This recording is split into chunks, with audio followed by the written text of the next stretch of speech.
ইডলি বানাবো, তার জন্য 1 কাপ বিউলির ডাল নিয়েছি আর 3 কাপ চাল দিয়ে দিলাম। আলাদা আলাদা ভেজাতে হবে। এই যে আমি আগে থেকেই মেপে নিয়েছি, 3 কাপ মেপেই নিয়ে এসেছি। এটা পড়ে গেছে অর্ধেকটাই, তো 3 কাপ নিয়েছি পুরো। আর 1 মুঠো এই ছোলার ডাল ভেজাবো, সব আলাদা আলাদা তা ধুয়ে ভেজাতে হবে। এই যে 1 মুঠা নিয়ে দিলাম। এগুলো সব এবার ভালো করে ধুয়ে ভেজাবো। জলে ভিজিয়ে রাখতে হবে,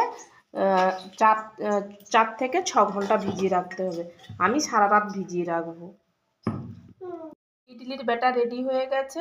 8 ঘন্টা ভিজিয়ে রেখেছিলাম, তারপরে সকালে বেটে বা সবগুলো একসঙ্গে বেটে নিয়ে রেখে দিয়েছিলাম।